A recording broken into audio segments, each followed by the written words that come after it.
Oh, it is, so let's see here. Yeah.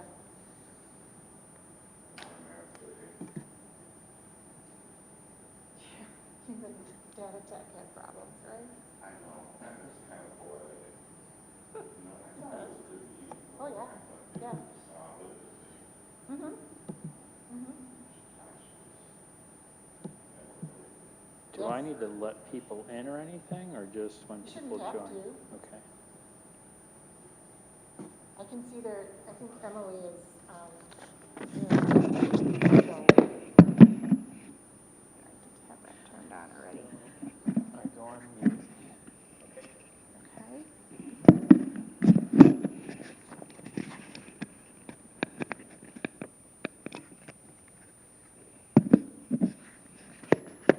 Thank you. So I'll just dial in the audio that way.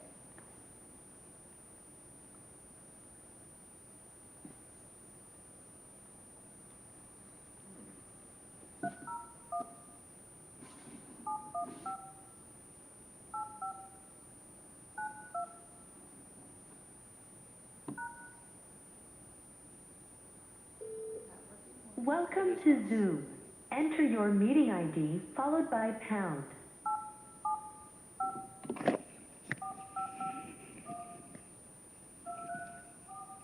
Hello, hello.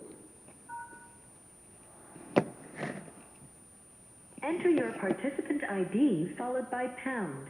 Otherwise, just press pound to continue. Please enter the meeting password followed by pound. So if we hit on a topic like... You are in the meeting now. There are 3 participants in the meeting.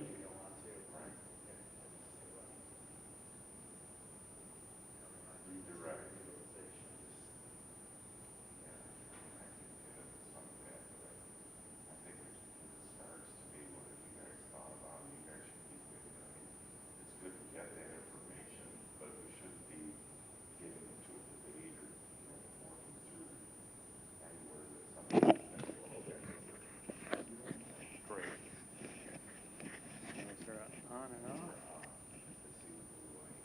Okay. Hello?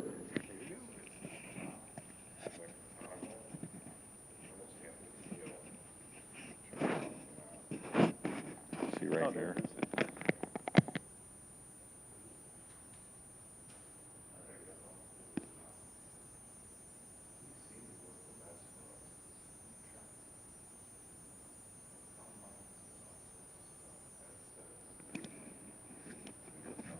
All right. Can you hear me okay? So this won't reverb to that because it doesn't sound like it is. Okay.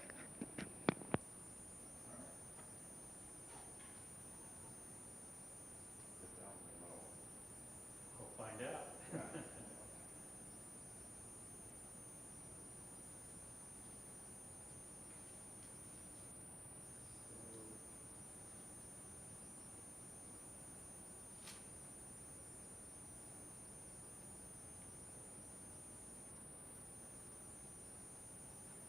Yeah, so if folks have questions throughout, we can stop and have discussions. If you wanted to interject at any point, just give me the signal.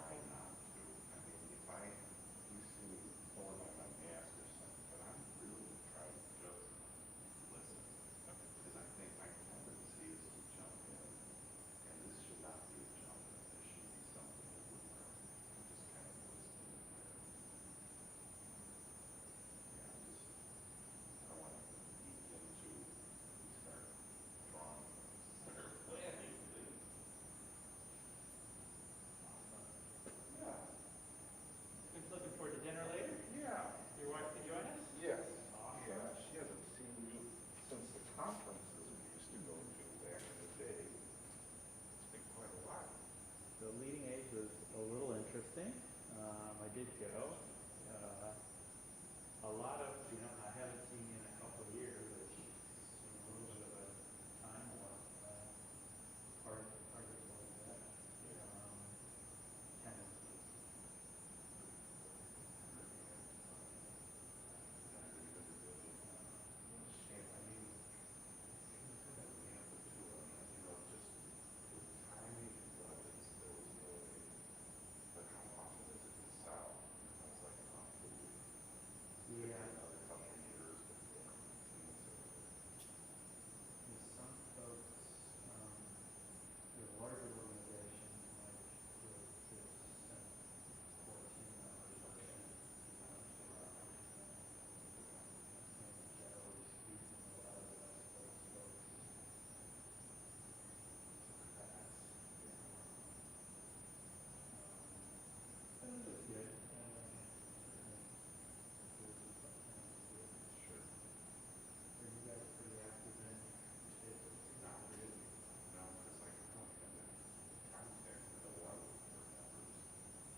way?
John, can you see if somebody's standing right here? Probably not, huh? Okay.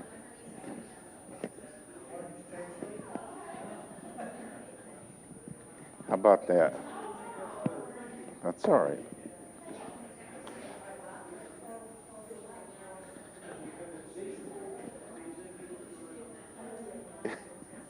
Is that what it's worth?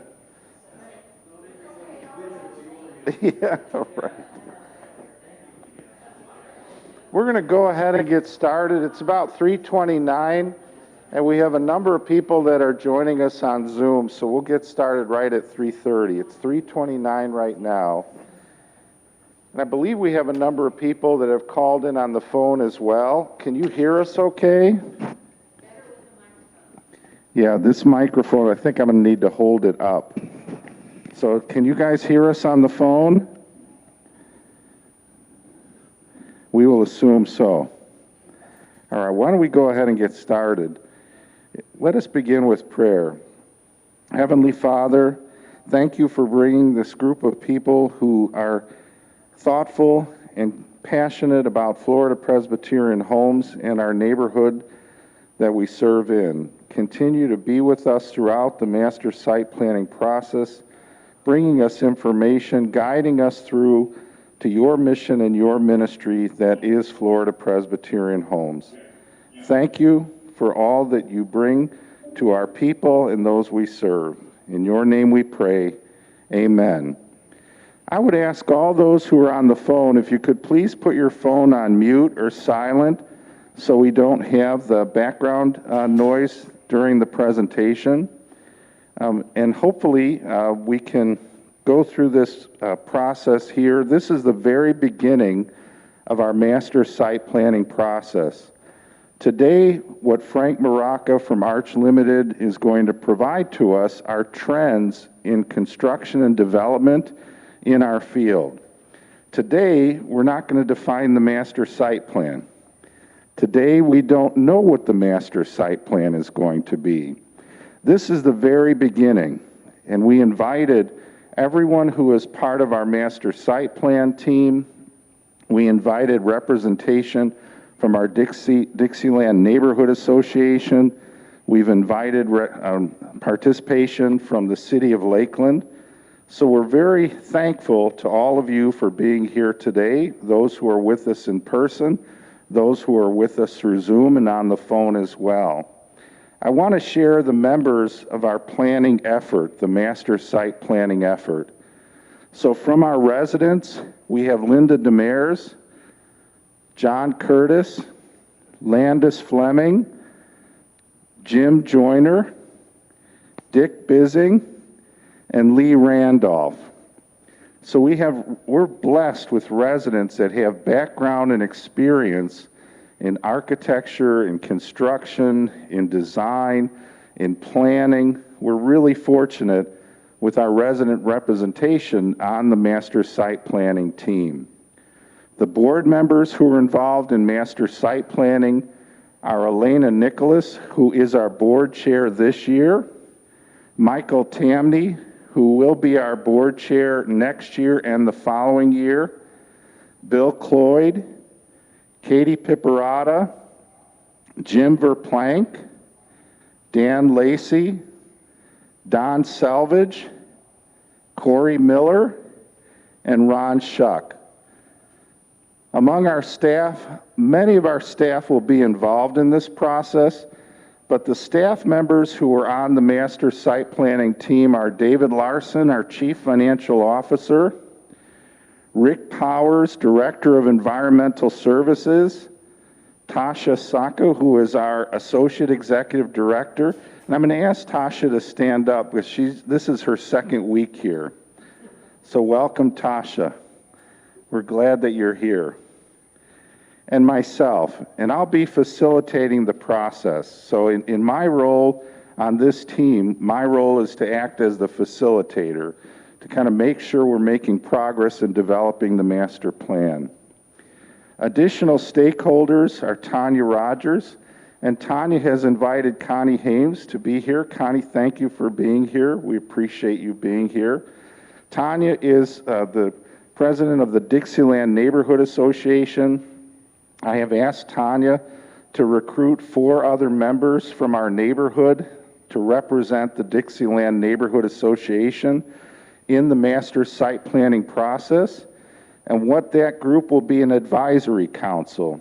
So when our master site plan team meets and we start to gain information and share information, we'll also meet monthly with that advisory group to share the same information and feedback and learn from them their ideas and thoughts as we build our master site plan.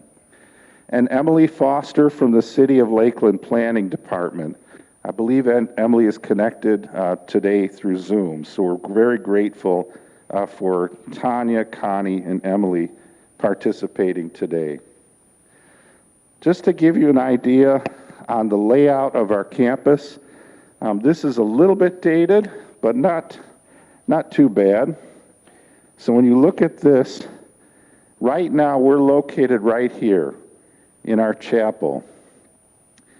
Today, we have Keith from Arch Limited, the company that Frank Maraca represents, and he is an owner partner in Arch Limited. Keith is here, and he's looking at the entire campus. He's looking at all of our mechanical, electrical, plumbing, all of our surface structures, all of our physical plant. And out of that exercise, we're going to learn what type of investment does Florida Presbyterian Homes need to make in terms of capital over the next 10 years. So just to give you an idea, the acreage that we're looking at for consideration is here, where the Arts Center is, just this acreage, not the houses here, right here. And then we're looking at the land that we own off of Lakeside, Cannon, all the way down to New York and Highland. So we're looking at that area. We're going to focus in those areas, but we're also going to look at the entire property to define a plan for the future. And so again, today, what we're going to do is we're going to learn. We're going to spend the time today learning about our organization. I'll do that part, and then we're going to turn it over to Frank Maraca. And Frank, I'll talk more about Frank when I turn it over to him, but Frank's going to walk us through an agenda, the remaining agenda in the PowerPoint, and he's going to share trends that we're all going to learn the same information at the same time.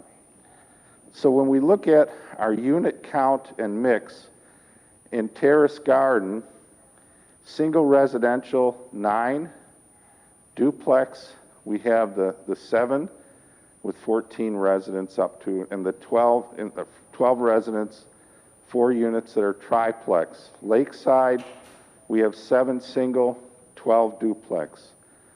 Tally, Kenilworth, and Lakeside, 7 residential, 4 duplex. So this gives you an idea. In apartments, in Bauer Haynes, we have 24 and 29 independent living apartments. Lake Hunter Drive, we have 4 houses, single residential. Cressup, we have 1 single residential. Highland, we have 4 single residential, 5 duplex. On Waverly Place and Court, 1 single, 7 duplex. In assisted living, which makes up these buildings here, we have 58 units. And in the healthcare center, we have 68. Our new mission and vision, they're just under 1 year old, notes that we're a nonprofit life plan community whose ministry is to serve older adults from all faiths with holistic, compassionate care and support in maintaining independence and achieving greater wellness. Our vision is to create a neighborhood centered on valuing and enhancing the quality of life for each resident, making ours a premier life plan community. Some of the key words we want to make sure that are shared and people understand. We're a non-for-profit, so that means any profit that we gain goes back into the organization. We don't have public or private owners. There is not an owner of Florida Presbyterian Home. As a nonprofit, any profit we make goes back into our operations and our mission. We're a life plan community. This is the new terminology that's replaced continuing care retirement community. So basically what a life plan community means is you have independent, assisted living, skilled care, and rehab care all on one campus. Our focus is holistic, compassionate care. We serve people of all faiths. We're inclusive, not exclusive. This word neighborhood is critical to who we are and what we've always been and what we want to be going forward. Dixieland is a historic district. It is the district that we know our community was founded upon and Lakeland was founded upon. So for us, the relationship with the Dixieland Association is critically important. And we want to be a healthy, good, sound neighbor to all of our neighbors here in Dixieland.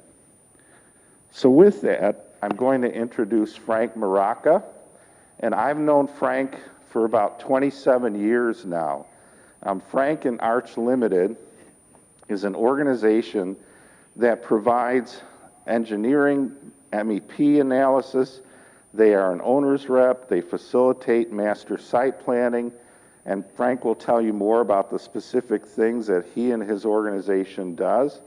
We've invited Frank to be here today to present to us what are the trends in our industry in terms of development. And again, today's not the day that we're going to define the master plan.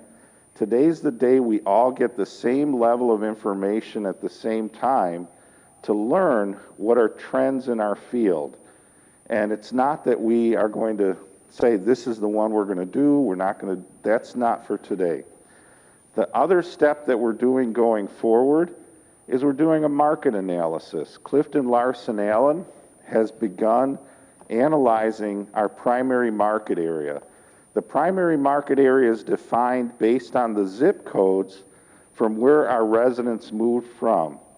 And probably not to anyone's surprise, about 78 to 80% of our residents moved from within about a 12 zip code area to live here in Florida Presbyterian Homes. So they're looking at that primary market area to determine, is there a market for additional development of independent living as well as memory care? We're looking at both of those aspects. We know we have assisted living and skilled care, but our focus for master site plan is independent living and memory care. So with that, once we get that data from the market analysis, once we get the data from Frank and Keith's work this week, we're going to present that to our committee, the master site planning team. So we're all going to be able to review that information on that team together and ask questions and learn together. The whole idea of this process is not one individual coming in and saying this is the plan, but us learning and determining together what makes sense. I will say that for our organization, this is a hugely important step forward. It really is critical to the sustainability of our organization. If we don't continue to grow and evolve to meet the needs of our market, it'll be very financially challenging for this organization to remain sustainable. And so we know, and the people that are on this team, that this is an important project. And that's why we have residents, board members, staff, members of the Dixieland neighborhood, the city involved in this process, because it is that critical to our future. So I thank you for being here today, and I'm very glad to turn it over to my colleague and friend, Frank Maraca. Thanks, Frank. Thank you, Joe. Can everyone hear me okay? Great. And a couple little housekeeping items as well. I believe this is being recorded. We have handouts. Don't worry about taking notes. I'll go through a lot of this information. And as Joe said, it really is to start the thought process and what are the things out there in the industry that we might want to look at and consider as the master planning process proceeds. But good afternoon, everyone. Really pleasure to be here with residents, board, staff to discuss, as Joe said, trends in particular. I'm going to backstep here for a second because I think as any organization goes into some type of planning exercise, really the underpinnings that does begin with the mission and the vision of the organization. So I think with every planning meeting, with every discussion, we need to be mindful of where the organization's been and what the future might look like as we consider some options for the community. This afternoon, we'll break this up into basically two main sections. I'll talk a little bit about the future of senior living and some design trends, and then we'll also get into life plan communities as it relates to nursing and a little bit of lessons learned on infection control and how that might have some effects into our considerations for planning as well. And then we'll conclude with some strategic considerations, which will again be a springboard into planning efforts as we move forward. Again, my name is Frank Maraca. I'm with Arch Consultants. We are a national development advisory firm, so we work coast to coast.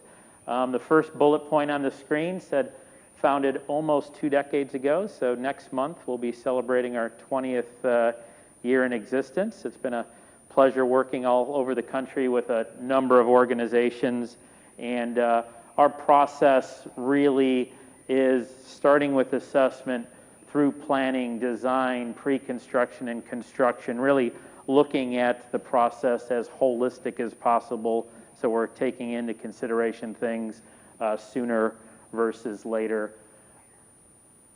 Two of the main components is a sort of segue into launching planning.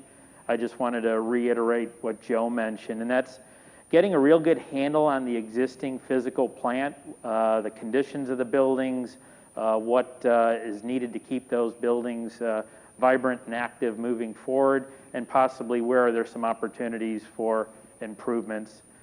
The other key aspect is really understanding the marketplace, understanding what residents want today, and what possibly resident expectations are moving into the future. So today, again, will be on trends. Next steps will be to complete those 2 strategic initiatives, and that serves, again, as a springboard into planning exercises in earnest. Here's a sprinkling of some of the organizations we work with. The majority of our work is specifically for non-for-profit organizations versus the for-profit, and I will say a common denominator of all these organizations as they look at their communities and what they want to represent is really understanding what community means to your organization, really looking at what does fitness and wellness mean to the organization and what that should look like moving into the future. And trends, I've been doing this for a while, really need to reflect a residential nature in everything we do. This shouldn't look too healthcare, it shouldn't look too commercial. These are people's homes, and a residential nature of anything we do is paramount.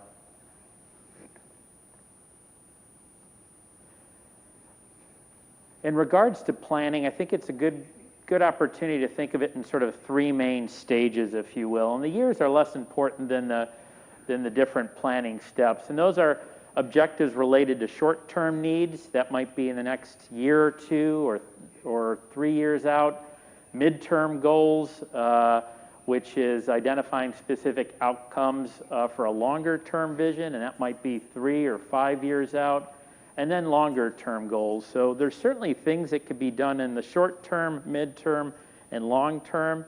And as we prioritize goals, there will be necessarily some type of phasing associated with any repositioning or adjustments to the community. So let's be mindful of these various stages through the planning process. I've been pointing at the screen, and I'll do a better job as I point things out for the people on the screen to let them know what I'm pointing to. But the next slide here is continuum care models and what the spectrum of services are. Joe mentioned communities are currently called life plan communities, and I like to say if you've seen one life plan community, you've seen one life plan community, because the service offering, the products, the physical environment varies on every community. On this chart on the far right, you'll see a number of need-driven programming aspects, whether it's acute care, hospital, hospice, skilled care. On the left-hand side of the screen, you'll see more want-driven services. That might be community-based services, wellness programs, independent living, personal care assistance, and everything in between. So for Presbyterian homes, you certainly have the single residences, the duplexes, the triplexes, and the apartments. That would be on the left-hand side of the screen. You currently have assisted living. That's sort of in the center here. And on the right, you have skilled nursing and rehab, obviously. The chart that Joe went over on your unit count and mix, if you add up all the healthcare components, which is the assisted living and the skilled nursing, that as a percentage of your overall unit count takes you above 40%. And I'm not going to editorialize that, but just to note, that varies from community to community. Some organizations have 20% health care as a proportion to independent living. Some have 50%.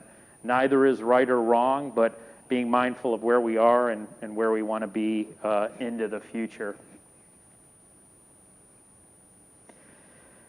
So let me segue into the future of senior living. And here's a little depiction on the right-hand corner of, do we begin to develop senior-friendly parks as an opportunity to improve fitness, reduce isolation, and enjoy the outdoors? I'd be remiss not to really also kick us off with a little bit of demographics in the aging U.S. population. The chart on the screen right there indicates from 2015 to about 2026, we should expect about a 50% increase in older adults 75 and over. From 2015 to 2035, there'll be a 100% increase, just a staggering number from a demographic standpoint. This will vary municipality and state to state, and that's where the market study comes in to really take a deep dive into the demographics for this specific primary market area. But clearly there'll be a age wave into the future and a need for providing products, lifestyle options, so residents can enjoy the amenities here at the campus. What I like to call guideposts, and these again are considerations as we jump into planning for the senior living and care sector, are these 6 items. What does the older adult consumer look like? What are their needs and expectations? What does the workforce customer look like from an HR standpoint? I'm sure with wage rates and staffing, et cetera, will be a critical factor in our planning. What does the competition look like? What is our service line diversity? That relates to that last slide of that spectrum of services and what might we land. We are an ever-changing dynamic healthcare environment. Whatever we plan in the short term might get adjusted or refined as we get to midterm and long term and beyond. The other underpinning is how do we continue to leverage technology and innovation in everything we do.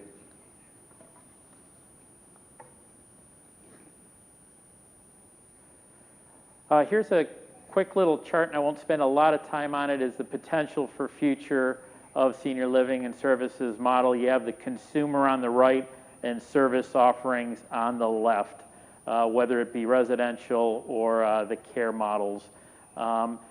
I think one thing that we've seen nationally, a lot of organizations taking a lot of consideration into is what does memory care and specific memory care programs and services mean to the community, and should they be part of the continuum of care of their life plan community.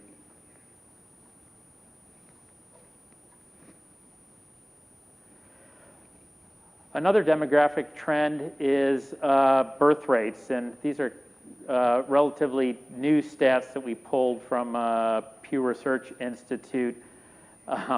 The prediction for this year, if it turns out, is there'll be 300,000 to 500,000 fewer births this year alone. When we look at the third quarter of 2020, last year, nearly 28.6 million boomers retired. Again, that sort of speaks to that age wave in that slide that it just said on demographics of there's a lot of consumers entering the marketplace in the near term, and it'll be interesting to see the future effects of the fewer births that just occurred during and after COVID. Some of the consumer preferences that we've been seeing is choice and flexibility and any options when you look at a community to live at, sustainability and activism, whether it's social or environmental, and meeting the needs of different price points and different residents within the community, not just high-end, low-end, what are middle market needs, and how do we respond to that based on your specific marketplace.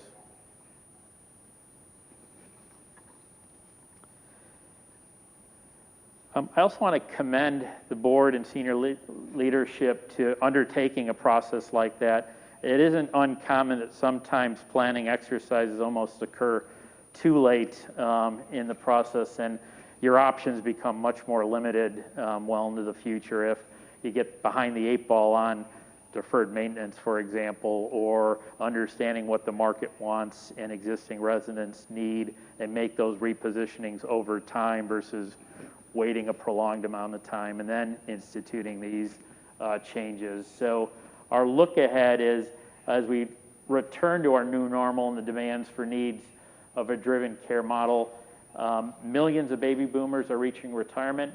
Need for senior housing will be increasing at all income levels, and attracting staff will remain an opportunity and, quite frankly, a differentiator for your organization. So senior living design trends. This is a cute image I found as I think a lot of areas in the world are reimagining the perception of senior living. Norway started reinventing their yield signs and how seniors are depicted. So I found that kind of interesting again of how do you reimagine what not only the community looks like, but what is the perception of the community and the care being given at the campus. What's paramount in designing spaces is to promote engagement, whether it's from a dining standpoint and providing multiple experiences and venues, whether it's from a wellness standpoint on the amenities offered, whether it's a socialization standpoint, indoors and outdoors, and lifelong learning opportunities on campus or participating in the broader community, or quite frankly, virtually from the comforts of your residences. The takeaway of this slide really is flexibility, and flexibility from all aspects, not only from a staff standpoint, from an operating standpoint, from a scheduling activity standpoint, and even from a physical plant. If there's spaces that can be flexible and be utilized for a multiple different types of engagement, that'll benefit the organization long term, because the more you specialize and have specific buildings built specifically for one use, at some point becomes a strain on the organization to make and offer those services not only economically, but have the physical space to accomplish it. So as David Letterman would like to say a top 10, but I'm going to change that up. These 10 design trends aren't ranked, they're not prioritized, they're meant to stimulate some thinking as we get into planning. So I'm going to touch on each and every one of these here in a moment. Again, the general disclaimer is we're not recommending one or the other at this point in time, just sort of brainstorming of what might work here at Florida Pres Homes and what quite honestly might not. So we'll start out with how do we look at lifelong homes. We'll zero in on maybe what unit design wants to be moving into the future. We'll talk about leveraging and partnering with other organizations in the broader community. We'll talk about different independent living products, such as what we're calling hybrid homes here. We'll talk about wellness, influence of hospitality, memory care programs, changes potentially in long-term care, and sustainable design practices, and wrap up with technology. So thriving in place. And here's a unit that is meant to be, and no need to read it all, but are there components within a residential unit that we need to be mindful of and make sure are standardized with any product offering, specifically in independent living is what this depicts. Whether it's zero thresholds to avoid tripping hazards, whether it's layout of a kitchen to provide easy access, whether it's sheltered outdoor space with each unit. But begin to describe what are the elements absolutely necessary to incorporate into each and every residential unit. But I specifically want to talk about assisted living. And assisted living expectations sort of changed over time as well, and so has the expectation, and so has how they are laid out. There has been a trend to incorporate more larger units. That's not to say that every incoming resident might want a larger unit, but what is the appropriate balance and right sizing, if you will, of the number of larger units to smaller units. But typically we do see that the one bedrooms continue to be the most common. There are a lot more couples in units, specifically in assisted living, as we look around the country. And when you look at an existing physical plant, certainly there's space considerations. If you don't have raw land to build on, another opportunity is how do you reposition what's already here.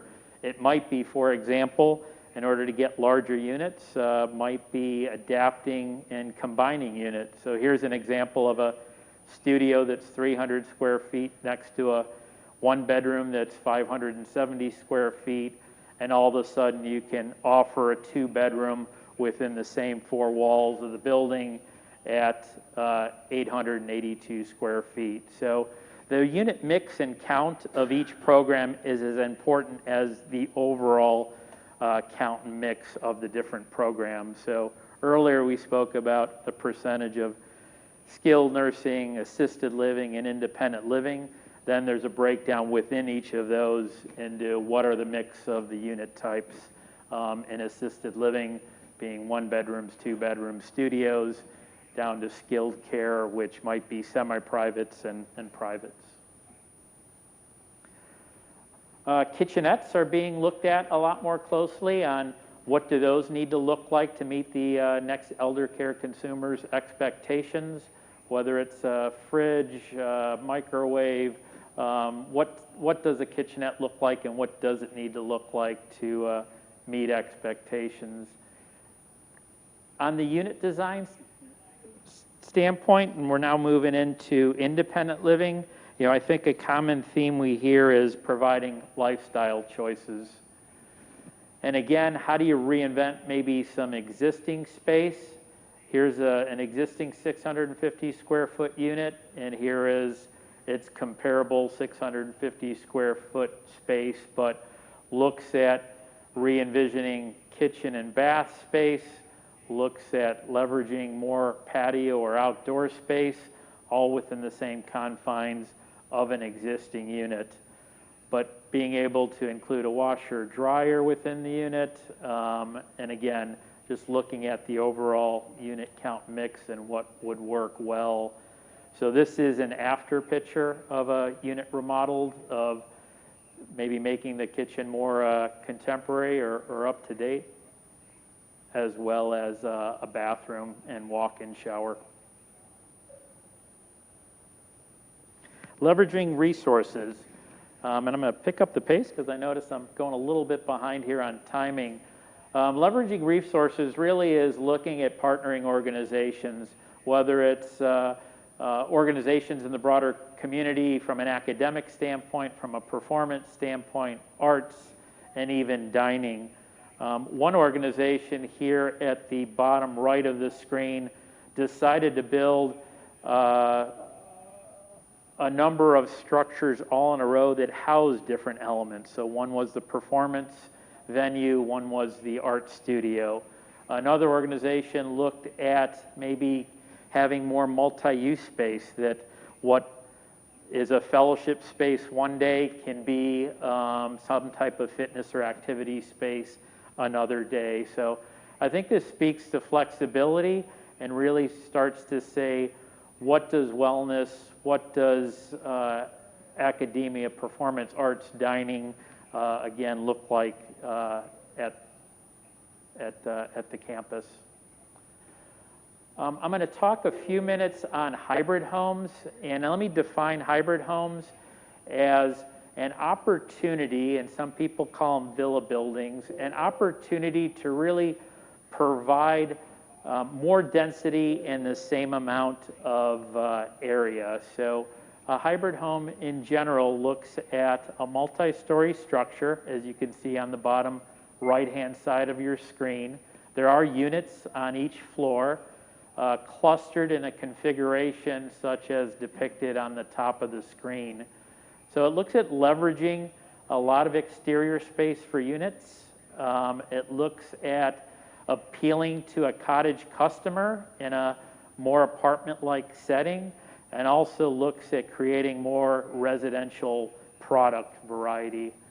And what I mean by that is the amenities of these hybrid homes are similar to a cottage in an apartment setting. It does provide for more density. This depiction on the right, a rendering, it almost looks like a large estate home from a distance. But more importantly, it is an opportunity to differentiate another residential housing product on the campus.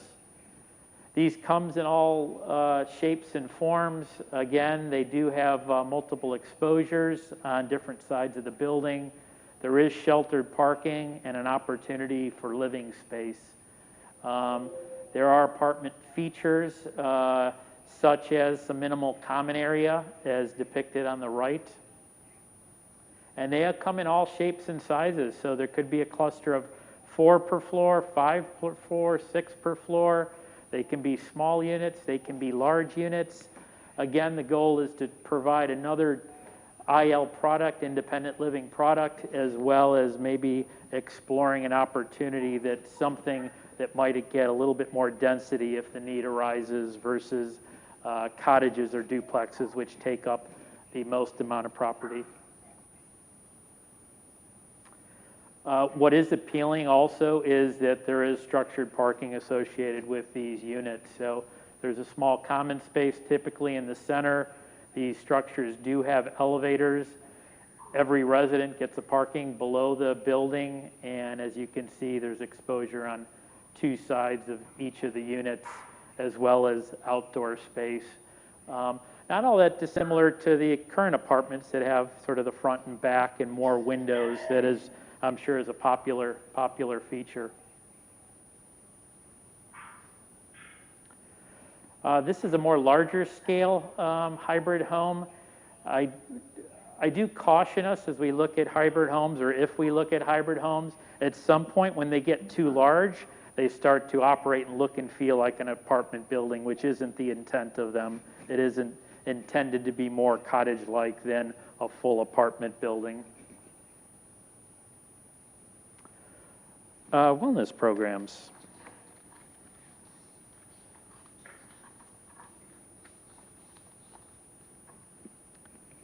We just constructed and opened a new wellness program center, if you will, associated with some independent living on an existing community.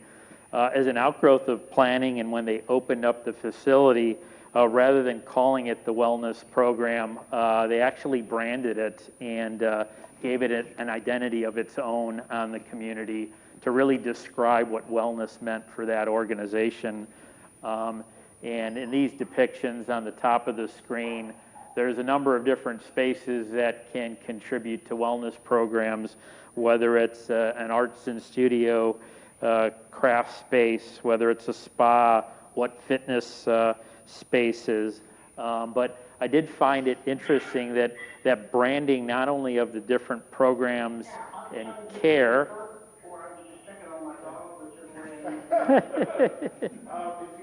If you're on the phone call, if you could please put your phone on mute or silent by hitting *6, *6. Yeah. Thank you. So really defining the wellness program for the organization. We see a big... Michael, you're still on the phone, so we can hear you. If you could please put your phone on mute or silent. Oh, wow.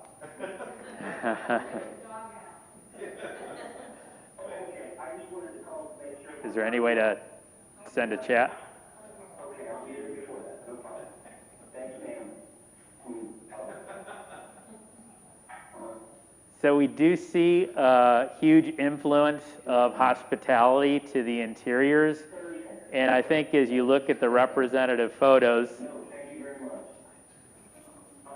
yeah. Oh, there we go. As you look at the representative images on the right-hand side of the screen, it's really no different than what you'd see in the broader community when you go to a restaurant or a cafe.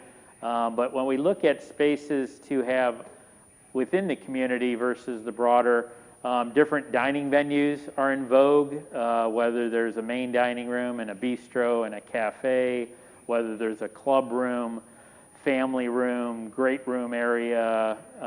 Do organizations consider room service? We did see a big spike in takeout orders during COVID. We don't see that disappearing. Is there an opportunity and a meal plan that says you can eat in the dining room or order room service or go to the cafe, and all those are built into your service package?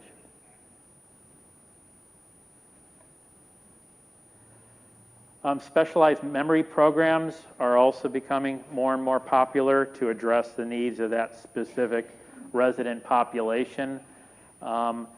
Memory programs could be in all different levels of care. It could be more high-stage memory or dementia programs in skilled care. It could be a memory care program within assisted living. I think a lot of organizations are looking at assisted living memory care as a sort of bridge between the market rate in assisted living and the jump into the skilled nursing. So clearly something we should be mindful of is there a need, given the population and the incoming residents, for some specialized programming, memory specific, and daycare, exactly. Good segue, and it was on the next slide. Thank you very much. The growing need, as I said, especially in assisted living, and creating these could be within, again, either new structures or within existing walls, but really creating a neighborhood setting within a unit. And what that means is there's a certain amount of amenities and space within that neighborhood to serve that resident population. And as was just mentioned, it also can then double with appropriate space as adult daycare to serve the outside community as well, sort of doubling up, if you will, on the spaces versus creating a specialized adult daycare program Sometimes the challenges with adult daycare is getting the membership up enough to provide the necessary care. So putting it within an existing setting that you can utilize the great room for all residents and outside members would be a great opportunity to consider.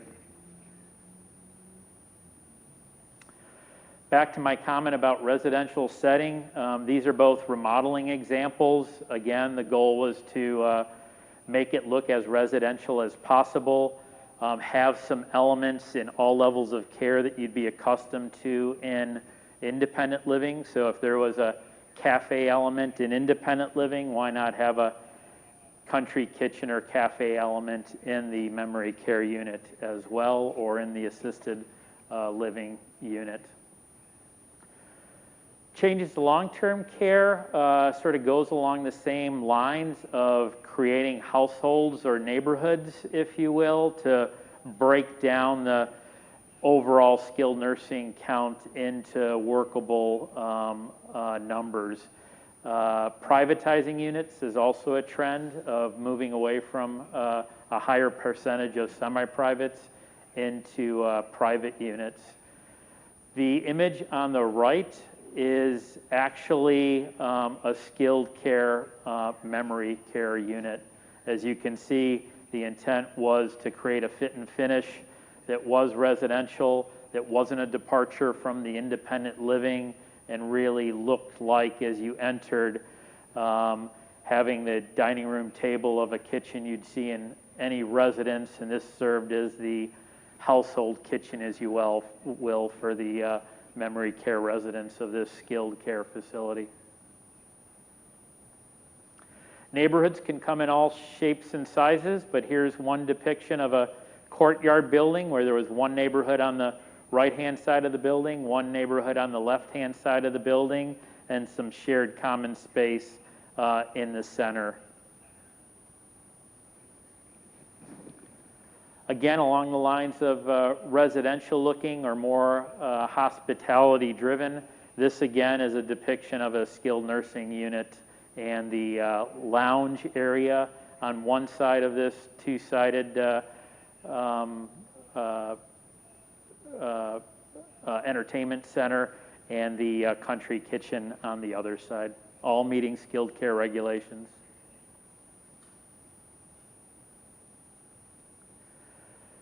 Another trend that we've seen is looking at that healthcare unit bed count. Some organizations say, well, I do think that based on our population, we do need a smaller percentage of healthcare units to the overall independent living.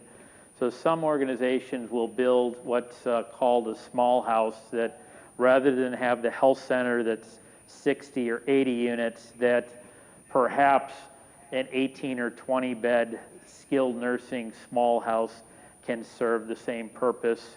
And this would be an independent structure, typically close to the residential, where residences can move to the small house in a skilled setting if the need arises.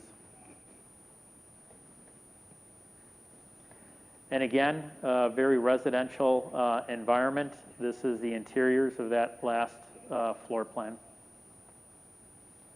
The courtyard setting, there were two sides of this courtyard. Since this small house, one of the neighborhoods was skilled memory care, one was long-term care. So one of the courtyards was more memory specific in a garden, and the other more for the long-term care residences.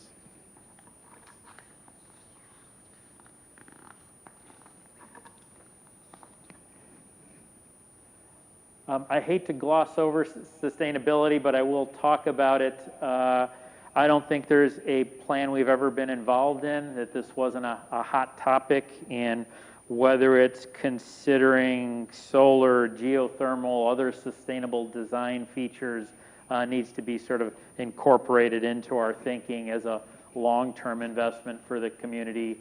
The payback of some of these measures have become pretty astronomical, and there are rebates and tax incentives to leverage as well when we look at the financial viability of incorporating some of these features. Technology certainly has changed. I think today's medical records are going to look a lot different than tomorrow's, but we do see technology being leveraged, whether it's apps on residents' phones that they can reserve spaces to put work orders in for their units, to assigning spaces for life enrichment or programmed activities. Saw a lot of virtual reality platforms coming up during COVID as folks were isolated, and there are some neat programs to consider from a lifelong learning standpoint that might be interesting to contemplate. Isn't also uncommon to see robots roaming around dining rooms these days. Again, not necessarily advocating for that, but we do need to look at what technology means moving into the future. Given the time remaining, I'm going to touch on nursing and then wrap up with some strategic considerations. So ironically, Clifton Larson Allen, who Joe mentioned is doing the market study, did some research earlier this year on what plans are in place for nursing beds specifically at your life plan community, and really fascinating that 3.5% planned on eliminating their skilled nursing in its entirety. Pretty dramatic, but to have as much as 3.5% was pretty intriguing from my standpoint. 41% plan to reduce. So if you add up those two numbers, over 44% of those respondents said that they were looking at reducing the number of skilled care beds. And that's probably a trend session in its own, but there is a movement to reduce the number of skilled, and maybe there's opportunities with other levels of care to also provide those services in different settings as folks move along the continuum.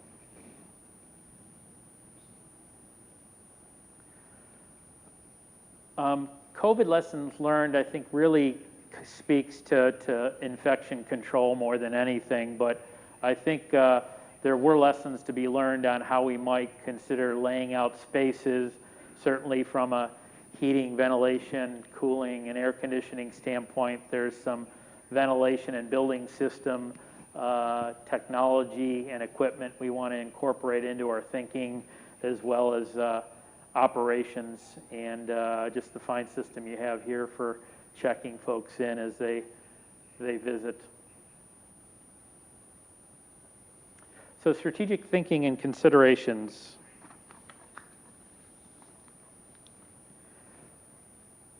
A little bit of summarizing what we've spoken about.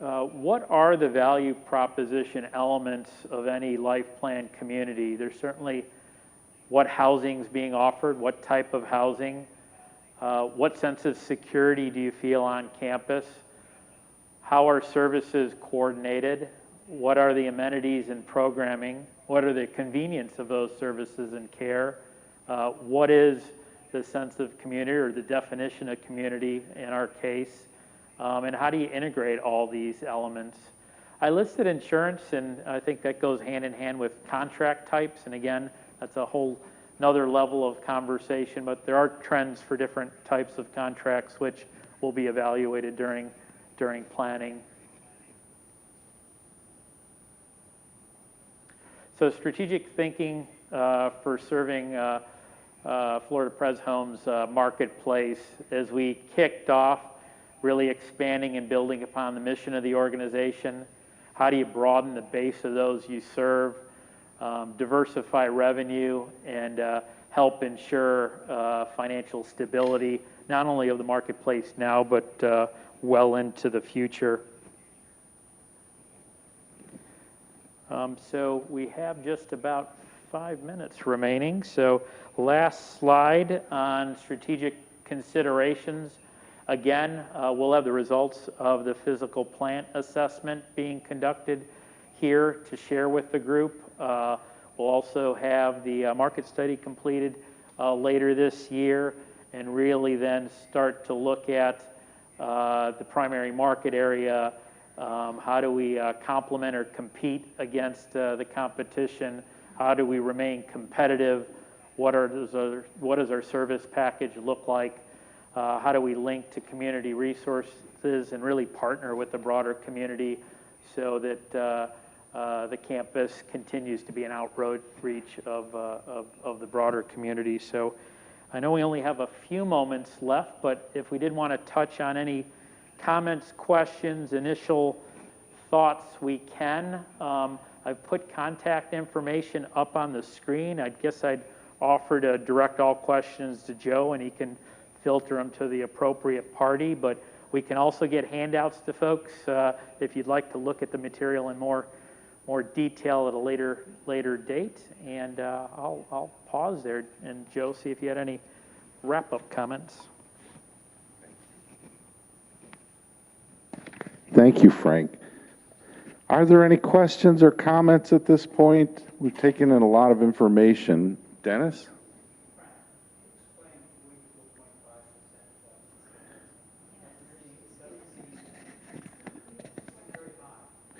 The question is, Dennis is asking about the 44.5% reduction in skilled nursing. So, I got it. So the 44.5 isn't reduced skilled nursing by 44.5. It's of the respondents that came back said they wanted to reduce their skilled nursing. But still a pretty staggering number of almost half the organizations said they plan on downsizing or eliminating skilled nursing. I mean, there's a high number, but why? Do they think it is. there's less people, or they just don't want to do it, or, I mean, what's behind that? I'll give you my thoughts, and interested in maybe hearing other reflections and want to be sensitive to time, but I think it's a lot of things, and COVID sort of, I think, perpetuated it a little bit more as well. I think over the years, there was a higher percentage, if you will, of skilled care to independent living, and Joe could attest to back in the day, rough rules of thumb, you could be anywhere from 30 to as high as 35% or 40%, and that's percentage of health care to independent living. So what happens over time? Well, 30 years ago, there might have been just skilled nursing or just intermediate care. Well, guess what? Now there's more programs. Now throw in assisted living. Well, assisted living is drawing a bigger percentage of the overall mix. So I think diversifying and having more healthcare options starts affecting that. And then there's the payer rate, which is, again, a whole nother topic.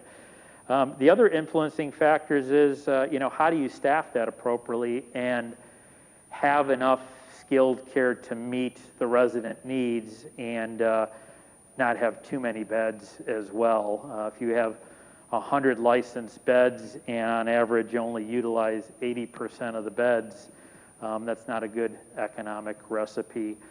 And again, I think when you look at a life plan community, all these levels of care, it's what is the movement in that continuum to right size skilled care or assisted or independent living. But I think with the pandemic, staffing has always been, number one issue for a lot of organizations, and the ability to attract talent and get nursing staff is probably also affecting that number, just from a operational standpoint of how do you provide the quality of care that you want.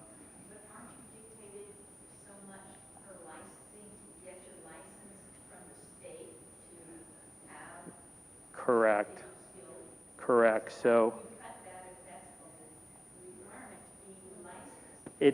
it's regulated by the state. There are certain numbers, but they use the same sort of metrics, if you will, on your resident population and who you serve, and is there direct admits from the outside? Is it just internal residents? So it's a bit of a complicated formula, but to your point, you can't just say you're not going to have it. It still needs to meet the regulations. So if you shift your focus then from skilled nursing over to more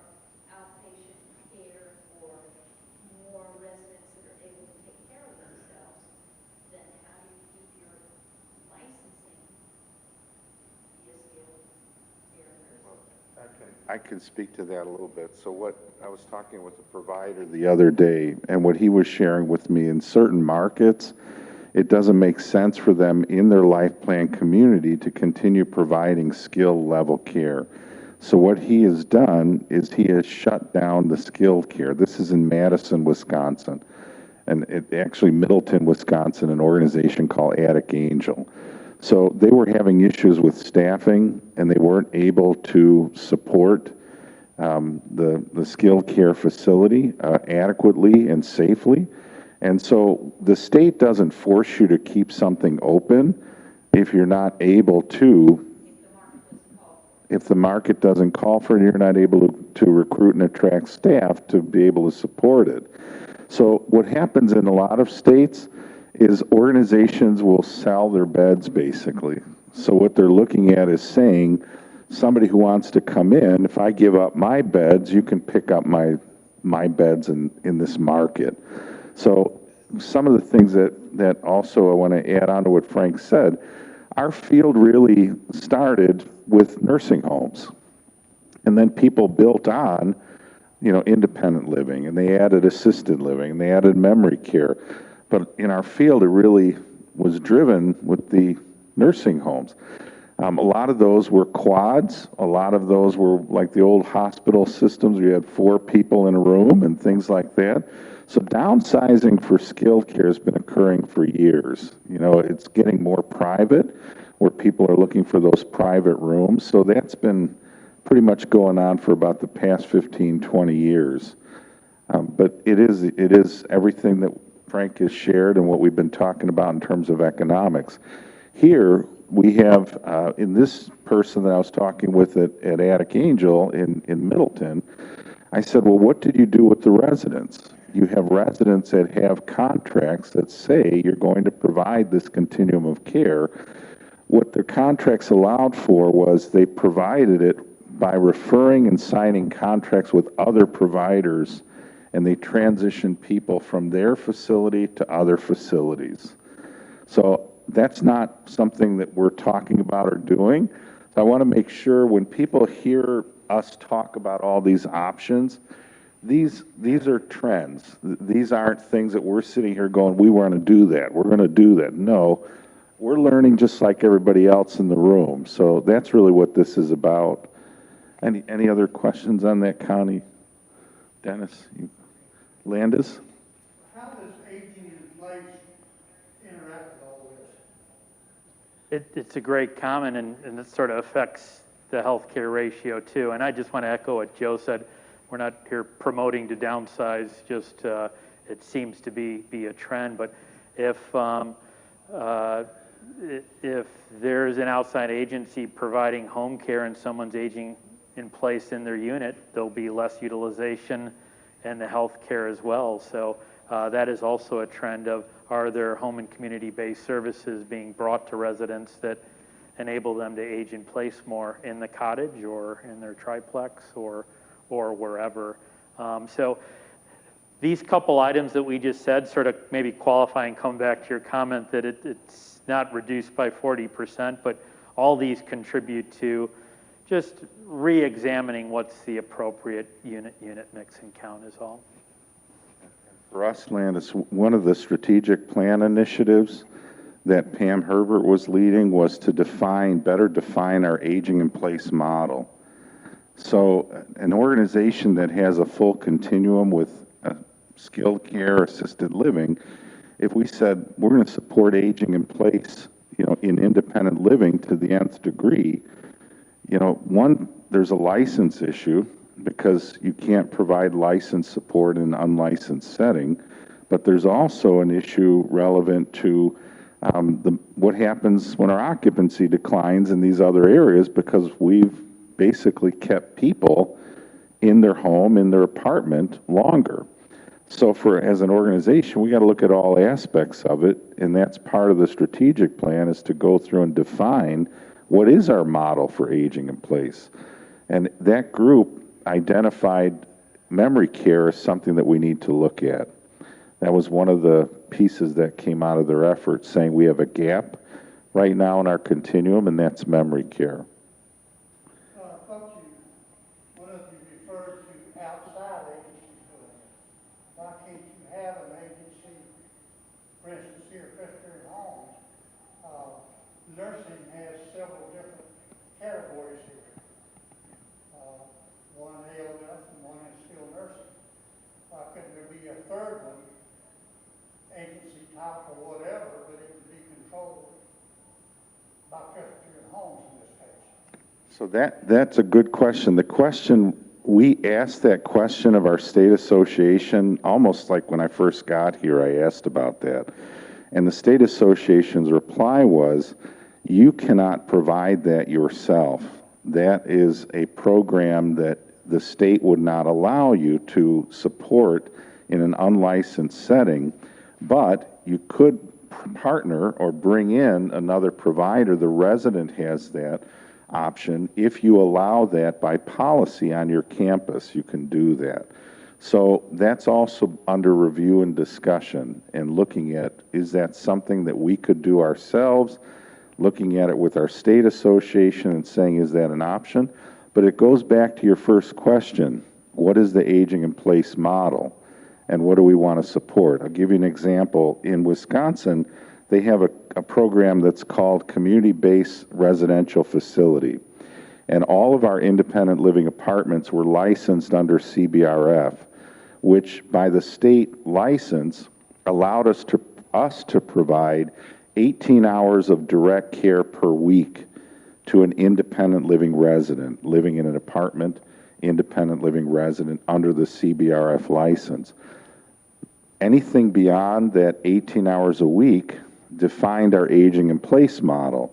If you needed additional nursing support or private duty beyond that 18 hours a week, it was very black and white. We were able to say, based on the license, you need to move to assisted living or you need to move to a higher level of care, because we had that kind of clarity in the license and understanding. Here, we don't have that delineation clarity. So we're making decisions, looking at it and saying, is this the safest, best location for this individual to stay in their apartment or to stay in their home? And that's how today we're making the determination based on that. And then we look at economics as well. You could have a person that says, well, I want to bring in a 24-hour caregiver for the rest of my life, and they'll provide my care. And then we say, but financially, that's much more expensive than moving to assisted living, and you're going to spend down your assets, and then you're going to want the loving care fund. So those are things that we communicate and deal with in situations, but we really need to do a better job of defining what is our aging in place model. And so we can communicate that to residents from the very beginning. And the resident handbook, that there's a group working on the resident handbook, and you'll see that in the resident handbook. There's a lot more clarity in that handbook about what are the delineations between when a person needs to move from one level of living to another. What defines that? Were there other comments or questions? Connie? Do you see a need to change your facility now to incorporate it larger within this building?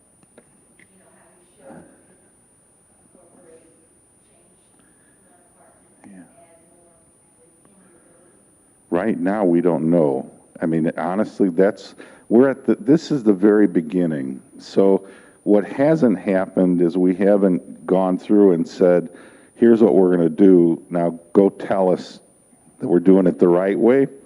So when they're looking at the facilities and determining physical plant, let's say there's a building that we find out, in order to maintain this building, it's going to cost us more than it would be to support a new building.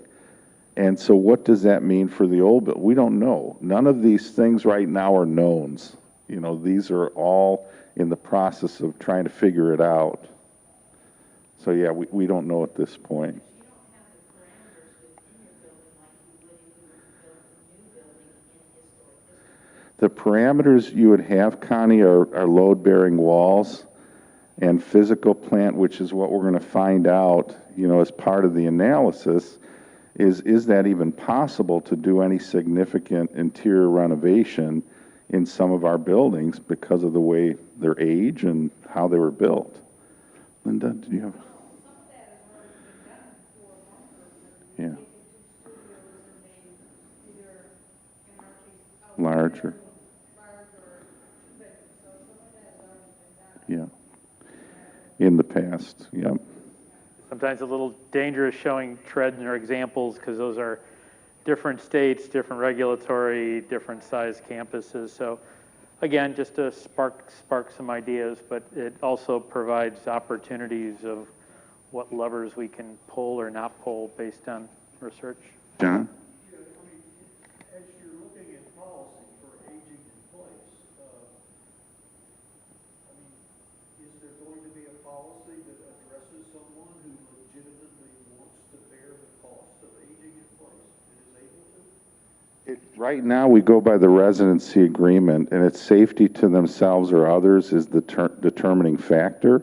And so that's how we identify whether or not they need to move to a higher level of care. They're providing for their care. I mean, they're providing for that safety. Is that going to be a niche that exists within this community? At this point, each case is analyzed onto its own. Someone may have the financial wherewithal to be able to manage something like that. Right now, when people are asking me, can I bring in a 24-hour caregiver and have that person live with me? I'm saying at that point, you're no longer independent. And by definition of the agreement, you would be required to move at that point in time. It sounds like you're bordering on the point of becoming self-serving for the financial viability of Florida Presbyterian homes as opposed to allowing somebody to take care of their own needs within an independent living environment. That is Pretty significant that. conflict. That is a challenge, and that's the idea of, are we sustainable and being able to be here? I want to make it really clear. The reason we're doing this project is because our financial sustainability is severely in doubt unless we as an organization define a plan that is financially sustainable for the future. And what that means is in an organization, would other organizations want to acquire an organization that has the challenges that we have? And that's a real big question, and I'm very concerned about that.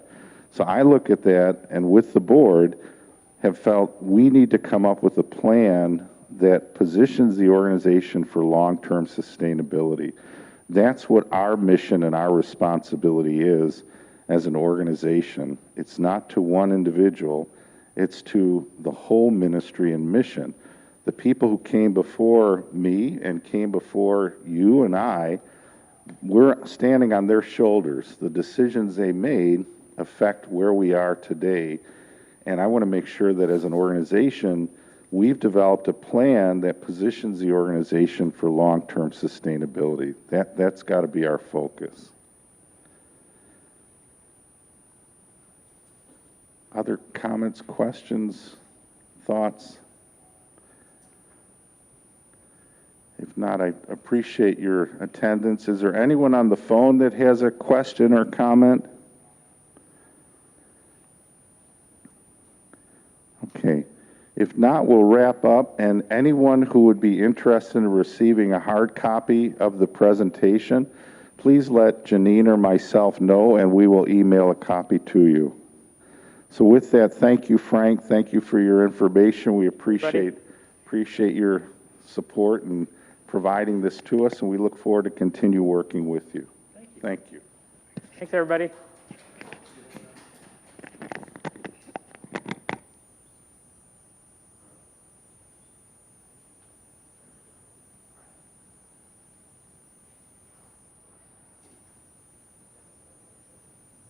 How are you? I'm very good, thank you. Do you think into exactly some decision making across organizations, maybe farming out the SNF